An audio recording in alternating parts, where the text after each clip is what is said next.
Yo, what's good? It's your boy J-Rod, and today, man, we're coming out with our NBA standings predictions. That sounds weird coming off the tongue. NBA standings predictions. It's because of the two S's there with standings and prediction. Anyways, we're going to start out with the Eastern Conference. I think we're going to do two different videos. We're going to have the Eastern Conference, and then next video, you guys will see the Western Conference. So, I didn't list them off yet because I am going to... do it one at a time so I could explain so you guys don't look at the screen and start yelling at me already. I'm going to give some time to explain. So starting at number one, call it biasy, call it whatever. I'm going with the Boston Celtics. It's that simple.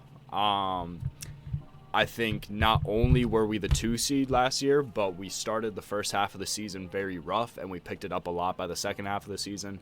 We also didn't have Malcolm Brogdon, and we didn't have... what's his name?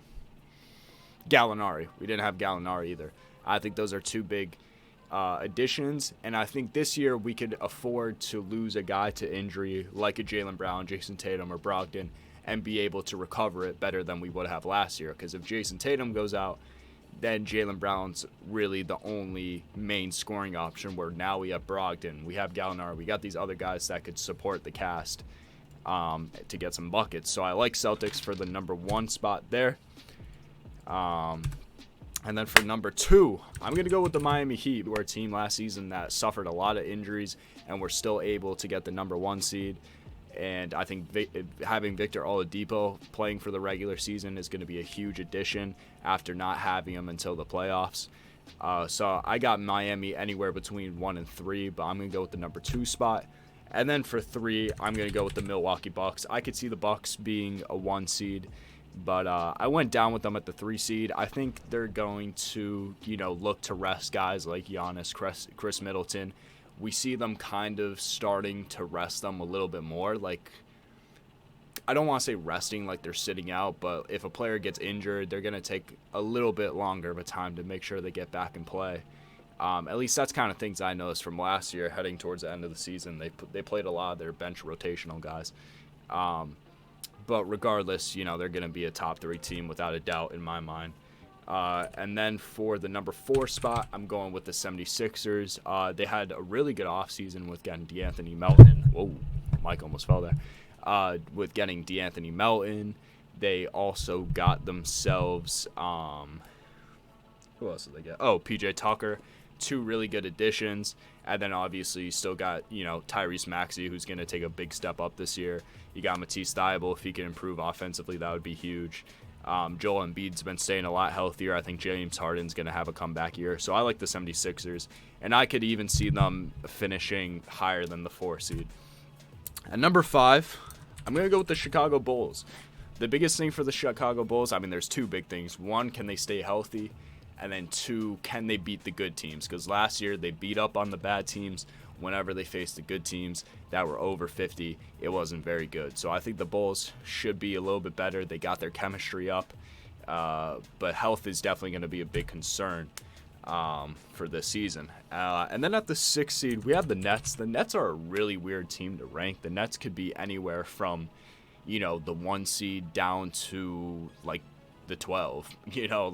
You just don't know what you're going to get from Kyrie, if he's going to be able to play the whole season or not. We don't know the Kevin Durant situation, if he's actually going to end up playing for the Nets or getting traded. I think he's going to end up staying on the Nets for this season with Kyrie Irving. And then you got Ben Simmons. I don't know how fast Ben Simmons is going to be able to come back. I don't know if he's going to play right away in game 1. So we'll see. But, the Nets really could be anywhere. So I felt like smack dab in the middle at 6 makes sense. Because even if they do lose Kevin Durant, I still think they have enough talent, guys like Joe Harris, some rotational players to make them a pretty serviceable team. And then at 7, I'm going to go with the Atlanta Hawks. DeJounte Murray, obviously a big-time offseason move. Trae Young's getting better every single year. John Collins, I think, took a big step up defensively last season. DeAndre Hunter, if he could stay healthy, they're going to be a very dangerous team on both sides of the court, especially defensively, which is something they lacked a lot last year. But yeah, I think that's a pretty good spot for the Hawks. The Hawks are another one of those teams that could definitely, throw some people off guard and maybe get the 4 seed, maybe even 3. But yeah, and then at the 8th spot, I got the Toronto Raptors. They were able to make the 5 seed last year. Still have their same core guys, didn't really make too many crazy offseason moves. I think Scotty Barnes is going to have a big sophomore year, but I just see the East becoming more competitive this year than it was last year. So that's the reason why I have them going down a bit. And then now we get into the play-in tournament spots. At the 9th seed, I have the Cavs, which might be a little bit surprising to some people. I know a lot of people have them higher up. I still think they're missing a few things. I think they're missing a really solid wing. I like Isaac Okoro. I just don't think he provides enough consistency on both sides of the court. Injuries were a big problem last season. If they could stay healthier this year, then I could see them being a lot better. But yeah, I think the Cavs at the 9 spot isn't terrible. At 10, I got the Knicks. I have the Knicks sneaking their way back into playoff contention. I think Jalen Brunson is a good signing. I know a lot of people said overpaid and stuff like that, but I think Jalen Brunson's actually going to end up being a big part of this team's growth offensively and be able to have a ball handler at the point guard position. I think RJ Barrett's due to have a breakout year. Julius Randle, I think he plays better than last year. Maybe doesn't have a breakout year, but he has a pretty good season.